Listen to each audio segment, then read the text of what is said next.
Hi, welcome back to Elite Literary Book Group. I'm Rachel Beck, and today I'm going to give you an example of how to approach a Q3 question using Their Eyes Are Watching God.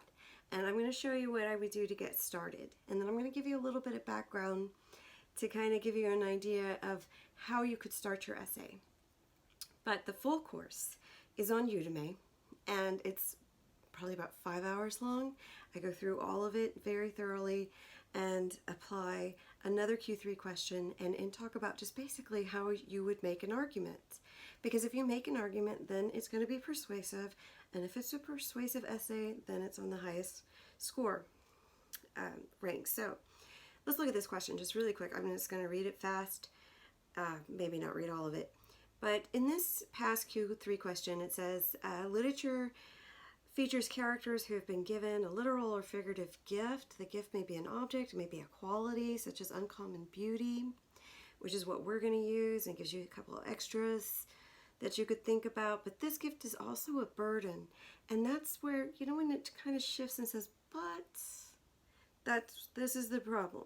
You can't just talk about how beautiful she is and write an essay that's an argument. There's no argument. You don't ever want to be obvious. What you want to say is how this affects this woman. And guess what?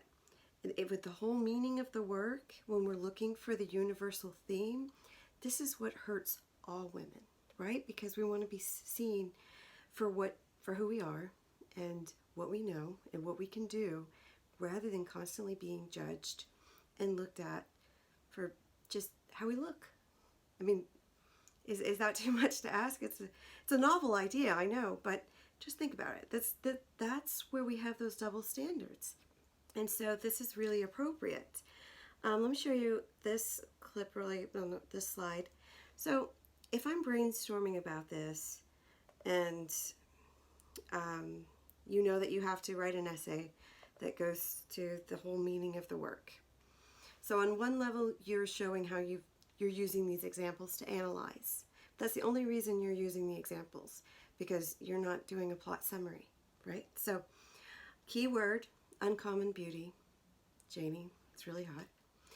Now, literary device. I put this in here because, remember, they're still testing you on your literary skills. So, what is the most interesting thing about Their Eyes Are Watching God besides the plot? I think the way it's written. Technically, it's called an indirect discourse. But you can talk about it as the omniscient author frames the story, and Janie is telling the story. Now, think about, why is this literary element important to the theme? Well, if the theme is that what Alice Walker said, everyone wants to be free. She just wants to find herself. And by doing that, she gets to tell her story. Now think about that opposed to Joe.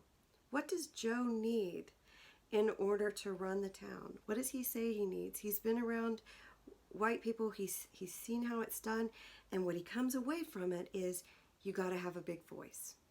The person who has the voice, who can confidently say, this is the way it is the one who gets to be in control. And I think, you know, that's a universal truth. Now, what I would start off with in any kind of argument is, I would start off with Richard Wright's claim that the book had no theme, no meaning, no thought. Besides the fact that that's a redundant statement, it's wrong. But think about it this way. Richard Wright, and I like Richard Wright, but he's a man of his time, and he is interested in racial equality. What's interesting is it never really occurs to him that maybe Hurston is interested in gender equality. So if you start your essay with Richard Wright, you have to make an argument the entire time, because you're disputing that claim. And that's what my courses do.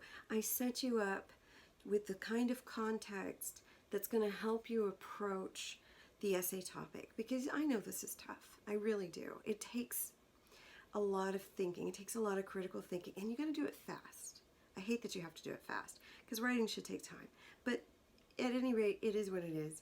And at least if you get some practice in doing this, it will come to you much quicker. And I just want to add this too. I'll put the link below, but I was watching a panel with Alice Walker. And by the way, Alice Walker is the reason why you're reading Their Eyes Are Watching God, because otherwise it would have been lost in obscurity if she didn't actually resurrect the work and bring it back to its proper place in the literary canon, which is another discussion that you can have as an opening. As you see, you can use this to begin your essay, right? And it shows that you not only know the plot, but you know about this book. You know why it's a part of the literary canon. That's huge in making an argument. At any rate, in that place where they were doing a talk, Alice Walker said, everyone wants to be free. That's what she was talking about, how Janie contributes as a heroine. And the poet, Sonia Sanchez, said that she sees Janie as an artist. And I think this is an interesting claim. This is what I mean by claim. Okay, this is where you can make an argument. Just like people who want to be writers, or they want to be musicians or painters, what struggle are you up against? You ever think about the main struggle? It's society telling you you can't do it, right? So look at what Janie wants to do. She just wants to find herself. She wants to be able to move beyond the horizon, okay? And she's been told, no, black women in this day and age don't do that. But you know what I found interesting at the end of the panel discussion? Okay, these women are brought up in a time of even segregation. But there was a woman at the end of the talk who is writing a book, and she's a black woman, and she asked the panelist, how did you get permission? Like, who gave you permission? And what's interesting is this woman, in this day and age, is still asking for herself, how do I get permission? That right there ought to prove that there is still a problem with equality, because I don't think that men really have to watch 5 hours of Oprah in order to get the courage to start a business or write or whatever. But for some reason, women do. And it's your job to explore that reason and use the text as an argument. All right, thanks. Bye.